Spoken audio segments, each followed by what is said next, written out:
My son pushed me into the lake, saying, "Cool off, old man."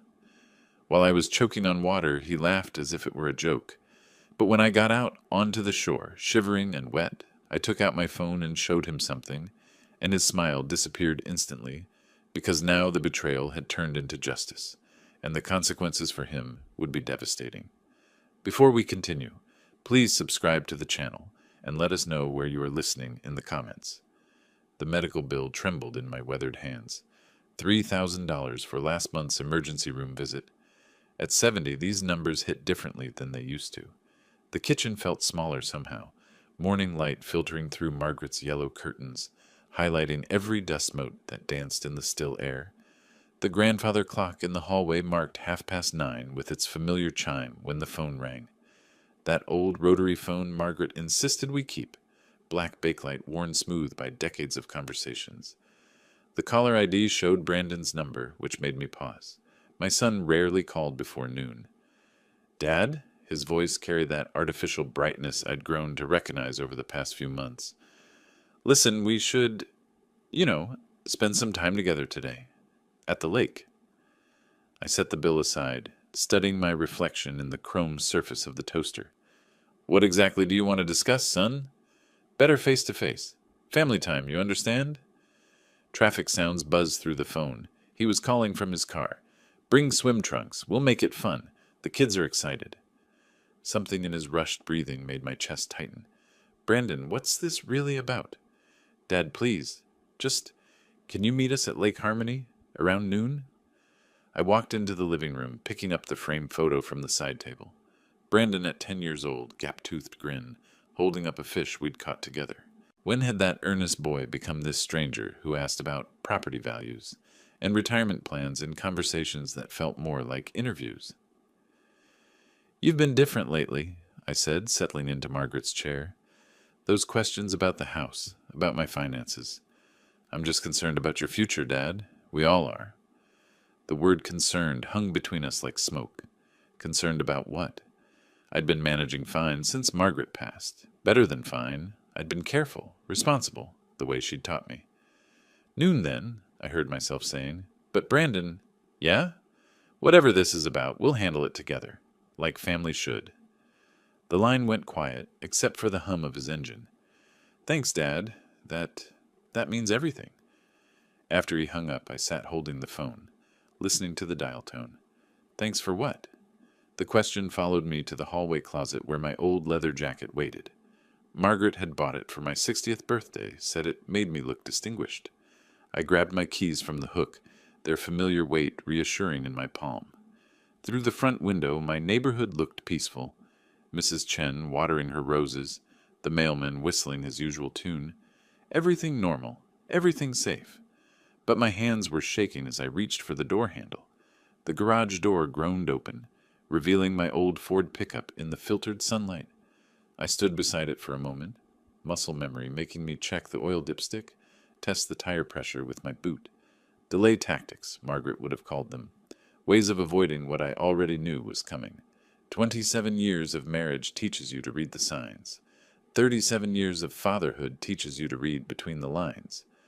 I climbed the stairs to our bedroom, each step creaking in its familiar pattern. The swim trunks sat in the bottom drawer of my dresser, folded beneath sweaters I hadn't worn since last winter. As I lifted them out, something crinkled. An old photograph tucked between the fabric. Lake Harmony, summer of 2019. Brandon's arm around Isabel, both kids splashing in the shallow water, while I grilled burgers on the portable barbecue. Before Isabel started avoiding my calls. Before Brandon's business troubles that he thought I didn't notice. That awkward dinner 3 weeks ago flashed through my mind.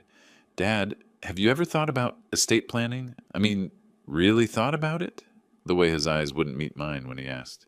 The nervous laugh when I mentioned my financial advisor. I walked to the bathroom, shook out my morning pills into my palm. Heart medication, blood pressure pills. The daily reminders that 70 wasn't 50 anymore. In the mirror, worry lines creased my forehead deeper than usual.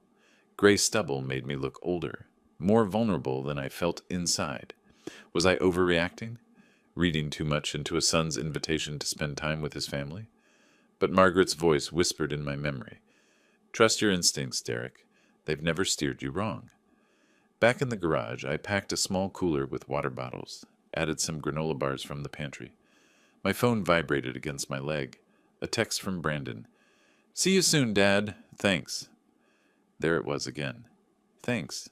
Not looking forward to seeing you or drive safely. Thanks, like I was doing him a favor. Like I was solving a problem I didn't even know existed yet. I checked my phone battery. 60%. On impulse, I grabbed the car charger from the workbench drawer. Something told me I might need it later, though I couldn't say why. The house key felt heavier than usual as I locked the front door. I stood on the porch for a moment, looking back at the home Margaret and I had built together. 43 years in this house. Every room held memories, every corner told a story. Why did it feel like I might not see it the same way when I returned? I backed out of the driveway slowly, watching my house shrink in the rearview mirror. My hands gripped the steering wheel tighter than they needed to, knuckles white against the worn leather. The engine hummed its familiar tune, but today even that comfort felt hollow. Whatever waited for me at Lake Harmony, I was driving toward it, with my eyes wide open. The transition from city streets to rural highway took 40 minutes, exactly as I'd expected. Lake Harmony appeared through the trees like a painting, blue water reflecting the July sky, surrounded by pines that had stood here longer than I'd been alive. The parking area held only a few cars, Brandon's newer SUV among them. I parked beside his vehicle, noting the car seats and scattered toys visible through the windows. Normal family chaos. Juice boxes, coloring books, Emma's stuffed elephant with the missing ear. For a moment, my worry eased. How serious could any problem be when there were still children's toys and forgotten snacks? Grandpa? Emma's voice cut through the morning air like sunshine.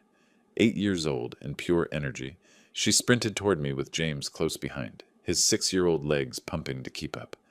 I caught Emma in a bear hug, spinning her around until she giggled. Easy there, sweetheart. You'll make your old grandpa dizzy. James crashed into my legs, wrapping his arms around my waist.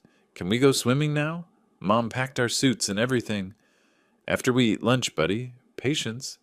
I ruffled his dark hair, so much like Brandon's had been at that age. Good things come to those who wait.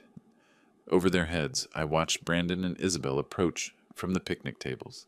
Isabel looked thin, her usually bright smile forced and brittle. She avoided my eyes, focused instead on smoothing James's hair where I'd mussed it. Brandon carried himself differently, shoulders tight, one hand constantly checking his phone. Dad, thanks for coming. Really? He clapped me on the shoulder, but the gesture felt rehearsed. Beautiful day, isn't it? It is. I studied his face, noting the dark circles under his eyes, the way his jaw clenched when he thought no one was looking. How's business been, son? Good, good. You know how it is. His laugh sounded hollow. Hey, kids, why don't you go throw the frisbee over by those trees? Grown-ups need to chat for a bit, Emma pouted. But we just got here. Go on, Isabel said softly. We won't be long. I watched my grandchildren trudge away, frisbee in hand, their excitement dimmed by adult tension they couldn't understand. Emma kept looking back at us, her 8-year-old intuition picking up what the adults were trying to hide. We settled onto the weathered picnic bench, lake water lapping gently against the shore 20 feet away. Pine scent mixed with the earthy smell of lake water, sounds of children playing in the distance. It should have been peaceful. Instead, it felt like the calm before a storm. Brandon cleared his throat. Once. Twice. Isabel twisted a napkin in her hands until it began to tear.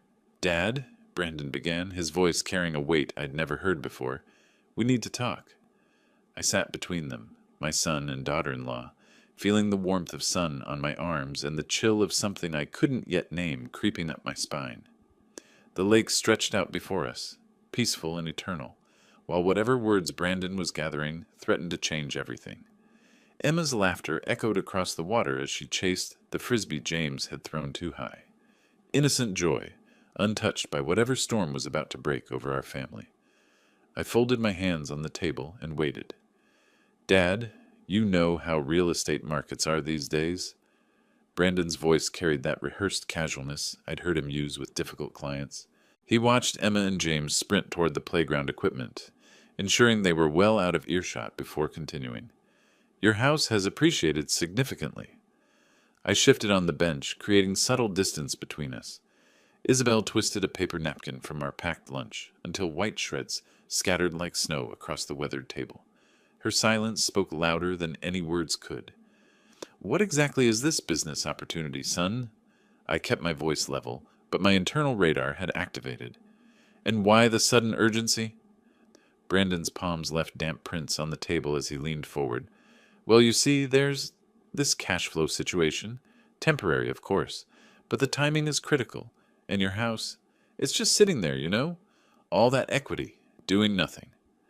The calculated approach hit me like cold water. He'd rehearsed this speech, probably practiced it with Isabel. Every word carefully chosen to make his desperation sound like logic. I've lived in that house for 40 years, I said quietly. Your mother and I raised you there. Her garden is still blooming. But Dad, think practically. His voice rose slightly, frustration bleeding through the facade. You're rattling around in all that space. Maintenance costs, property taxes, it's become a burden, hasn't it? I studied his face, noting the dark circles that makeup couldn't hide, the way his jaw clenched between sentences. How much money are we talking about, Brandon? And what happens if this opportunity doesn't pan out? His answers came too quickly, contradicting each other. The time frame shifted from months to weeks to immediately. The amounts grew vague, enough to secure our future and more than you'd expect. Isabel closed her eyes briefly, as if in physical pain. When she opened them, they were bright with unshed tears. Where would I live? I asked. For the first time, Isabel spoke. Her voice barely rose above a whisper. We've looked at our budget. There's room for you with us. The kids would love having Grandpa around all the time. The coordination struck me like a blow. They'd planned this thoroughly, discussing my future living arrangements without consulting me. The children I could hear laughing in the distance had been used as emotional leverage before they even knew it. Brandon, I said, my voice gaining strength, what aren't you telling me? What's really happening here? His mask began to slip. Sweat beaded on his forehead despite the lake breeze. Dad, you don't understand. This isn't just about opportunity anymore. There are people involved, commitments made. What kind of commitments? The kind that don't wait for convenient timing. My paternal instincts warred with growing alarm. 40 years of reading my son's face told me he was genuinely frightened. But 40 years of being his father also told me that whatever he'd gotten himself into, he was trying to drag me down with him. No, I said firmly. The word hung in the air between us like a challenge. Brandon's face transformed the moment that single word left my lips. The mask of reasonable discussion crumbled, revealing something desperate and dangerous underneath. I stood from the bench, speaking with the dignity that comes from 7 decades of hard-earned wisdom. That house means everything to me, son. It's where your mother took her last breath, where we celebrated your first steps. I won't sell our family's heart for someone else's emergency. Instead of understanding, Brandon shot up from the bench, his chair scraping harshly against concrete. He began pacing like a caged animal, his voice climbing toward hysteria. You stubborn old fool! Don't you get it? This isn't optional anymore. His hands gestured wildly as words tumbled out. You think this is about wanting money? You think I have choices here? Isabel grabbed his arm, a warning gesture he shook off with such violence that she flinched backward. I watched my son unravel, seeing glimpses of something that terrified him beyond reason. Brandon, what exactly are you so afraid of? He stepped closer, using his height advantage to tower over me. At 70, I'd grown slightly stooped, and my son used every inch of that difference to intimidate. You don't understand the pressure I'm under, the kind of people who don't accept excuses. My hand moved instinctively toward my phone. Let me call Richard Wilson. He can give us legal advice about— No lawyers! Brandon's shout echoed across the water. No outside help. This gets handled family style or it doesn't get handled at all. I managed to start the video recording while pretending to dial, holding the phone naturally as if making a call. The red dot appeared on screen just as Brandon's control finally snapped completely. Cool off, old man! He grabbed my shoulders, his fingers digging in hard enough to leave bruises. Maybe a reality check will help you think straight. The shove came without warning. 40 years younger, 40 pounds heavier, and fueled by desperation, Brandon pushed with enough force to send me stumbling backward. My aging reflexes couldn't compensate fast enough. The cold shock of Lake Harmony hit me like a physical blow. Water rushed into my nose and mouth as I went under, the temperature differential between the warm July air and the lake's depths making my heart stutter irregularly. My sodden clothes immediately became anchors, pulling me down while my shoes struggled for purchase on the muddy bottom. I flailed toward the surface, gasping and choking, my phone held instinctively above my head. The water was shallow enough that I wasn't drowning, but deep enough to be dangerous for a man my age. Hypothermia could set in quickly. Disorientation, heart stress. Instead of rushing to help, Brandon stood at the water's edge and laughed. Not the nervous release of tension, but genuine, cruel satisfaction mixed with stress-induced hysteria. Maybe now you'll think straight, instead of being sentimental about some old house. His voice carried across the water with sharp-edged mockery. Sometimes people need encouragement to see reason. Isabel remained frozen on the shore, her hands pressed to her mouth in horror. She made no move to help, paralyzed somewhere between loyalty to her husband and revulsion at his actions. The children's laughter continued in the distance, playground sounds masking the confrontation. Emma and James remained blissfully unaware that their grandfather was chest-deep in cold water, struggling to find stable footing while their father stood watching with satisfaction. I found my balance at last, water streaming from my clothes, and looked up at my son with dawning realization of who he had become. Water streamed from my clothes as I waded toward shore with deliberate calm. Each step felt purposeful despite being soaked to the bone, my movements controlled by a cold clarity that had replaced confusion. Brandon and Isabel watched uncertainly from the bank, expecting anger or pleading, but my silence seemed to unnerve them more than any outburst could have. I walked past Brandon without a word or glance, my shoes squelching against the muddy shore as I headed steadily toward the parking area. Behind me, his voice carried a note of panic I'd never heard before. "Dad, come on, let's talk about this like reasonable people." Still, I said nothing. Isabel followed at a distance, her maternal instincts apparently sensing that something fundamental had shifted in our family dynamic.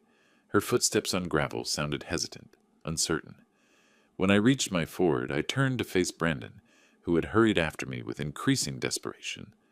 Water continued dripping from my clothes, creating small puddles on the asphalt, while I calmly held up my phone, showing the screen clearly displaying a video recording in progress. Brandon's face transformed from confusion to absolute horror as understanding crashed over him. "You recorded that? You recorded our private family conversation?" "I recorded everything, Brandon." My voice carried the temperature of the lake water, still clinging to my skin. "Every word you said, every action you took, every moment you assaulted your 70-year-old father." He lunged forward, reaching for the phone, but I stepped back smoothly. "Touch me again, and this video goes directly to the Minneapolis Police Department. I know exactly which laws you've broken today." His earlier aggression collapsed into pure panic. "Dad, wait. You don't understand the pressure I'm under. The kind of people who'll hurt my family if I don't—" "I understand assault when I see it," I interrupted with cold precision. "And elder abuse. The state of Minnesota takes both very seriously, especially when there's clear video evidence." Brandon's voice cracked as desperation consumed him completely.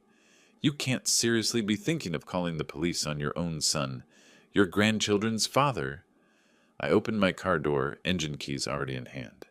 "I'm thinking of protecting myself from someone who just proved he's willing to use violence against his own family for money." Isabel remained silent throughout the exchange, understanding that we'd crossed a line from which there could be no return to normal family relationships. The grandfather who had loved unconditionally, who had always been there with support and wisdom, was looking at them now with the cold assessment of a stranger. "Brandon, you'll be hearing from my attorney. This video will be evidence in whatever legal proceedings follow." I slid into the driver's seat, starting the engine while they stood frozen in the parking lot. "I suggest you use whatever time you have left to figure out how to explain this to Emma and James." Through my window, I delivered my final words. "Watch me." I drove away slowly, watching in my rearview mirror as Brandon and Isabel shrank to distant figures, standing amid the ruins of what had once been a family gathering. The lake sparkled peacefully in the afternoon sun, while their destroyed world reflected nothing but the consequences of greed and desperation. The weight of what had just happened hadn't fully hit me yet, but I knew it would. For now I had evidence, I had witnesses, and I had the power to ensure that violence would never again be used against me in the name of family loyalty. My hands shook slightly on the steering wheel as I pulled away from Lake Harmony, the heater running full blast against my soaked clothes. The radio played an oldies station.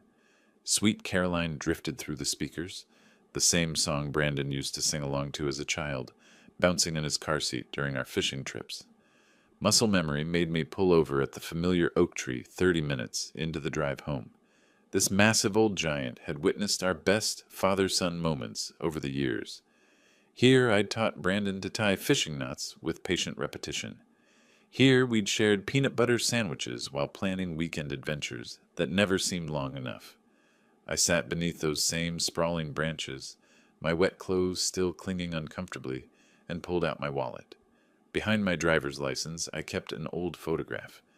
Brandon at 10 years old, gap-toothed smile beaming as he held up his first caught fish, a tiny bluegill that might as well have been a marlin, judging by his expression of pure joy. The contrast hit me like a physical blow. That loving child who cried when he accidentally stepped on a butterfly had pushed his 70-year-old father into a lake today. The boy who used to fall asleep holding my hand during car rides home from fishing trips had threatened me with violence for refusing to sell my house. Where had I gone wrong? Was I too permissive during his teenage years? Too demanding about grades and responsibility? Had I missed crucial signs of the man he was becoming while focusing on the child I remembered? How do you grieve someone who's still alive but lost to you? I whispered to the oak tree. The same question Margaret had asked about her estranged sister years ago. Now I understood the unique pain of that loss, watching someone you love become a stranger wearing your child's face. Every memory felt contaminated now, teaching him to drive in this same spot, celebrating his college graduation, walking him down the aisle at his wedding to Isabel. Had any of those moments been real? Or had I been fooling myself about who my son truly was? The phone buzzed insistently against the passenger seat, jerking me back to the present crisis. I didn't read the message yet, but its presence reminded me this wasn't just nostalgic grief. This was an act of emergency requiring immediate decisions about my safety, my home, and my grandchildren's welfare. I folded the photograph carefully, placing it back in my wallet behind my license. The boy in that picture deserved to be remembered, even if the man he'd become had chosen a different path entirely. Starting the engine, I pulled back onto the highway toward home. Whatever message waited on my phone, whatever consequences followed from today's events, I would face them as the same man who had raised a child, with infinite patience and love. Even if that child had forgotten how to return either. The house felt different when I finally arrived home, safe but hollow, like a shell protecting something that no longer existed. I dropped my wet clothes directly into the washing machine, then stood under the hottest shower water I could tolerate. The heat penetrated my chilled bones, but couldn't reach the cold that had settled in my chest. In the kitchen, I prepared a simple dinner of soup and crackers, but managed only a few spoonfuls before pushing the bowl away. My appetite had disappeared somewhere between my son's first threat and his final shove into the lake. At 70, stress affected me differently than it used to. Everything felt more fragile, more consequential.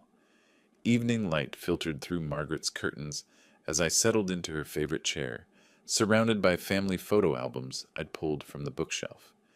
Every picture of Brandon now demanded re-examination through the lens of today's events. Birthday parties, graduations, Christmas mornings. Had I been blind to warning signs that were obvious in retrospect? I considered calling Richard Wilson, my lawyer friend, but decided to wait until morning.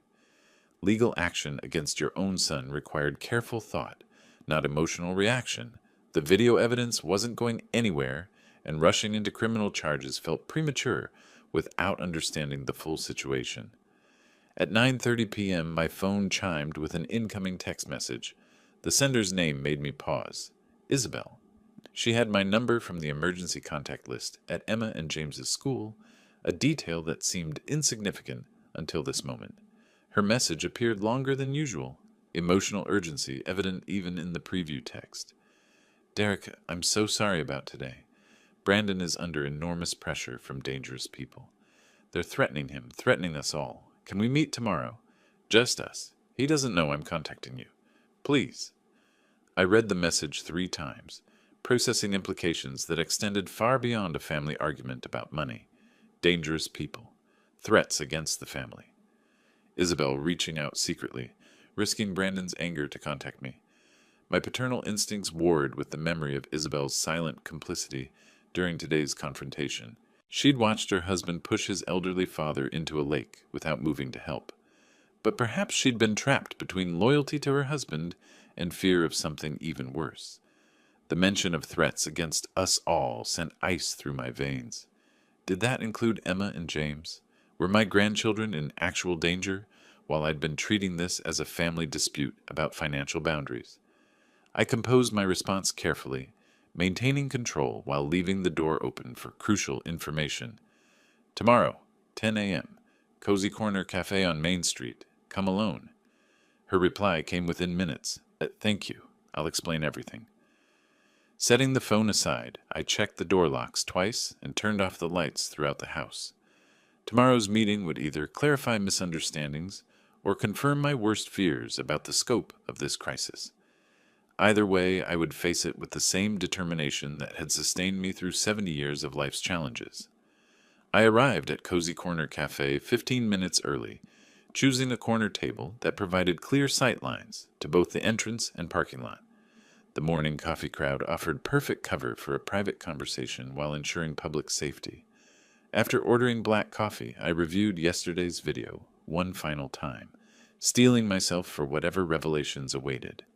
Isabel entered precisely at 10 o'clock, wearing sunglasses despite the cloudy July morning and a light scarf around her neck. Odd choices for the weather that immediately caught my attention. Her movements seemed cautious, almost furtive, as she scanned the cafe before approaching my table. When she removed her sunglasses, I saw exhaustion etched in every line of her face. Dark circles shadowed her eyes, and her hands trembled slightly as she reached for the coffee cup I'd ordered for her. "I'm so sorry about yesterday," she began, voice barely above a whisper. "What Brandon did was inexcusable. But Derek, you need to understand the pressure he's been under." "What kind of pressure makes a man assault his own father?" I kept my voice level, but my eyes never left her face. Isabel glanced around nervously before continuing. 6 months ago, Brandon borrowed money for what he thought was a legitimate business expansion. The people seemed professional, official, but the terms kept changing, interest rates climbing, penalties appearing from nowhere. She pushed up her sleeve slightly, revealing purple bruises around her wrists that explained the scarf's purpose. "These aren't from Brandon. They're from visitors who came to our house last week when he wasn't home. They wanted to make sure I understood how serious their business relationship had become." My coffee cup froze halfway to my lips. "They threatened you? In your own home?" "They took photos of Emma and James walking to school, showed me the pictures as proof of how easily they could reach our children." Isabel's voice broke slightly. That's when I knew this had moved beyond money into something much more dangerous. The pieces clicked together with horrifying clarity. Brandon's desperation about the house sale wasn't greed. It was terror. The timeline, the urgency, the willingness to destroy family relationships for cash. He'd been trying to save his children the only way he knew how. "How much does he owe them?" I asked quietly. "It started at 50,000.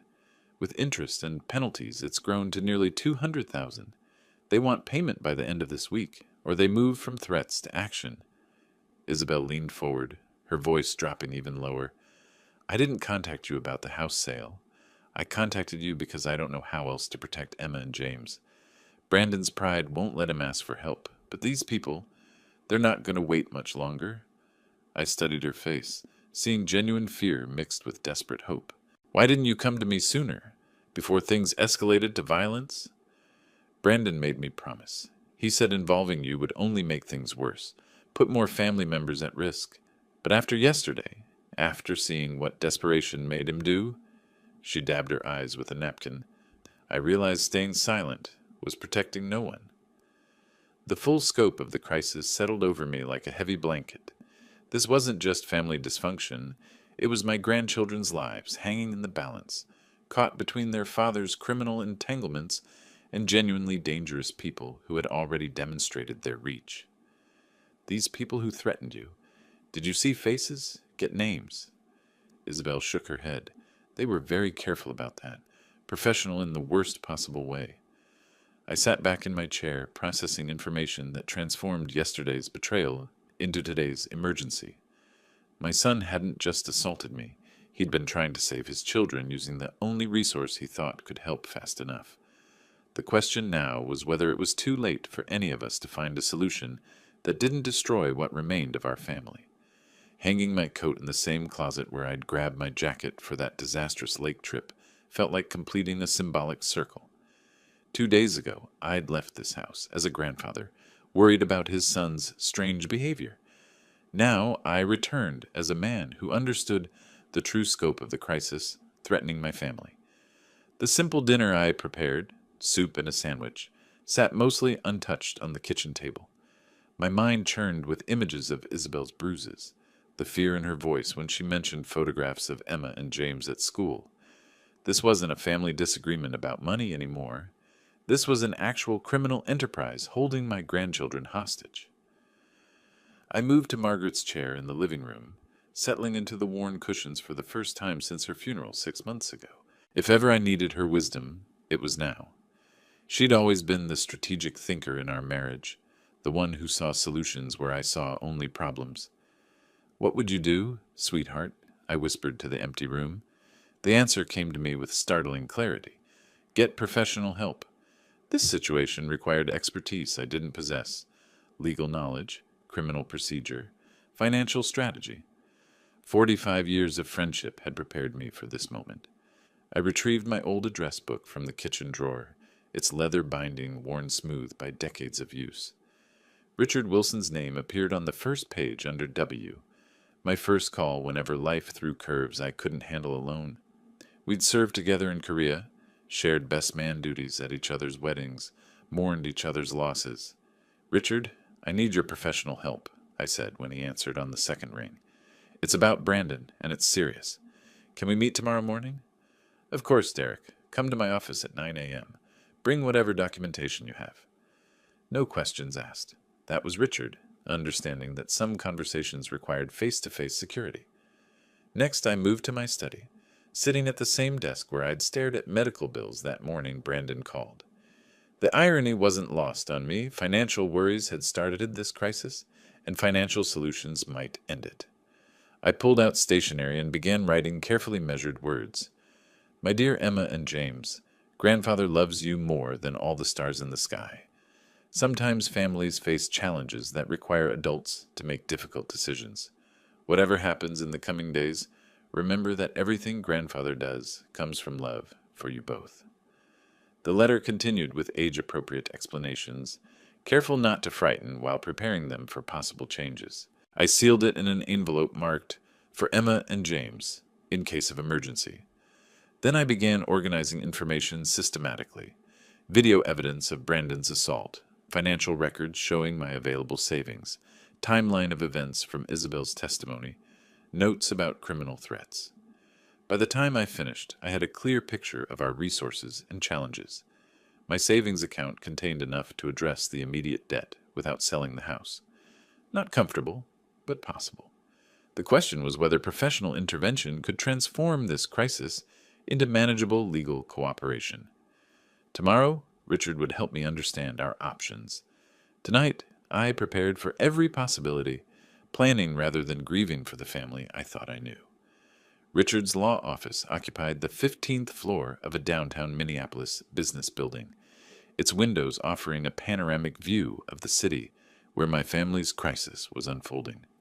I arrived 15 minutes early, accepting coffee from his secretary to steady nerves that had kept me awake most of the night. The conference room reflected Richard's successful practice: floor-to-ceiling law books, framed certificates, family photographs that reminded me why I trusted this man with my most precious concerns. When he entered carrying a yellow legal pad, His expression carried the professional gravity I remembered from our most serious conversations over the decades. "Show me everything, Derek." I methodically presented the phone video, watching Richard's face tighten as Brandon's voice shouted threats and his hands shoved me into the lake. Then I recounted Isabel's cafe confession, the loan sharks, escalating threats, photographs of children at school. Richard took detailed notes, asking specific questions about timelines, amounts owed, physical evidence of threats. His pen moved steadily across the legal pad as I painted a complete picture of our family's entanglement with genuine criminals. "The video evidence is strong," he said finally. "Elder abuse charges alone carry serious penalties in Minnesota, but the criminal conspiracy angle gives us significant leverage. What about the children's safety during this process?" I leaned forward, my primary concern taking precedence over legal technicalities. "We'll structure this as debt negotiation initially, not criminal prosecution. That reduces immediate risk while building our case." Richard's strategy began taking shape through his explanation. "Your savings can serve as good faith payment, buying time for Brandon's cooperation to develop." We spent the next hour developing a comprehensive framework. Richard explained how escrow arrangements could protect my financial interests while satisfying criminal demands. He outlined cooperation agreements that would require Brandon's full disclosure about the criminal organization in exchange for family assistance. "The key is timing," Richard continued, sketching diagrams on his legal pad. "We approach the debt holders through controlled legal channels, offering structured payment in exchange for documented release of all family members from further obligation. The conditions we developed were specific and non-negotiable. Brandon's complete cooperation with law enforcement, mandatory rehabilitation program addressing his gambling and poor financial decisions, family therapy sessions, regular check-ins with probation-like oversight. "Can you make these legally enforceable?" I asked, understanding that good intentions wouldn't survive family pressure. "Absolutely. We'll structure this as a formal family contract with financial consequences for noncompliance. Your assistance becomes conditional on measurable behavioral changes." Richard scheduled a family meeting for Friday afternoon, 2 days hence, allowing time for preliminary contact with the criminal organization through legal intermediaries. He explained safety protocols, contingency plans, and my role in the negotiations. "Derek, this plan addresses immediate threats while preserving long-term family relationships," he said as we shook hands at his office door. "Your patience and resources are creating possibilities for redemption that didn't exist yesterday." I carried a folder of legal documents down to the parking garage, specific instructions for Friday's family meeting weighing both heavily and hopefully in my briefcase. The plan was in motion, but execution would determine whether we saved my family or lost them forever. Friday afternoon, I arranged my living room chairs in a circle, the same space where we'd celebrated birthdays and holidays and happier times. Richard arrived first, reviewing documents while I checked the coffee pot and straightened cushions with nervous energy. Isabel entered with Emma and James, who immediately gravitated toward me with their usual enthusiasm. "Grandpa, can we play with your train set?" Emma asked, tugging on my sleeve. "In a little while, sweetheart. The grown-ups need to have an important talk first." Tension filled the room when Brandon appeared in the doorway, his face darkening when he saw Richard's legal pad and briefcase. "What is this? Some kind of intervention?" "It's a family meeting," I said calmly, gesturing toward the remaining chair. "Please sit down, son." Richard began with professional detachment, outlining the legal situation. "Based on evidence and testimony, criminal charges are possible. However, we're here to discuss an alternative that protects everyone's interests." Brandon's defensiveness crumbled when Richard replayed the video evidence. Watching himself assault his elderly father seemed to break something inside him. His shoulders sagged as the full weight of his actions became undeniable. "The children," Isabel whispered, glancing toward Emma and James, who were building with blocks in the corner, blissfully unaware of adult tensions. I leaned forward, addressing my son directly. "I'll help you, Brandon, but this ends here. No more secrets, no more dangerous shortcuts, no more violence." "You don't understand the pressure," he began. "Actually, we do understand," Richard interrupted smoothly. That's why we're offering a structured solution instead of simply pressing charges. The conditions were presented systematically. My savings would fund debt resolution through escrow arrangements. Brandon would cooperate fully with authorities regarding the criminal organization, mandatory rehabilitation addressing his gambling problems, family therapy sessions, and regular accountability meetings. Brandon wrestled visibly with his pride, glancing between his children playing innocently and the adults offering his only viable escape from criminal entanglement. I don't have a choice, do I? There's always a choice, I replied quietly. The question is whether you're ready to make the right one. His acceptance came reluctantly but genuinely. I'll do whatever it takes to protect Emma and James. And earn back your trust, Dad. The formal signing took 20 minutes. Brandon's signature on cooperation agreements, Isabel's witness statements, Richard's legal documentation transforming crisis into manageable process. Throughout it all, Emma and James continued playing, protected from knowledge of dangers that had threatened their young lives. When the paperwork was complete, Brandon knelt beside his children, gathering them into a fierce embrace. Daddy's going to be better, he promised them, starting right now. Isabel showed her first genuine smile in months, relief replacing the fear that had haunted her features since the late confrontation. The rehabilitation would be difficult, the therapy sessions challenging, but the immediate danger was over. Richard packed his briefcase with satisfaction of a job well done. This framework gives everyone a path forward. Brandon has consequences and support. The children have safety and stability. Derek, you've created possibilities for redemption that didn't exist 3 days ago. As they prepared to leave, I pulled Brandon aside. I love you, son. I always have. But love requires boundaries now. He nodded, tears in his eyes. I understand. Thank you for not giving up on us. Watching them drive away, I felt cautious optimism settling where anger and betrayal had lived for the past week. The problems weren't solved overnight, but healing had begun with honest conversation and professional guidance. If you like this story, please like this video, subscribe to the channel, and share your impressions of this story in the comments. To listen to the next story, click on the box on the left. Thank you for watching.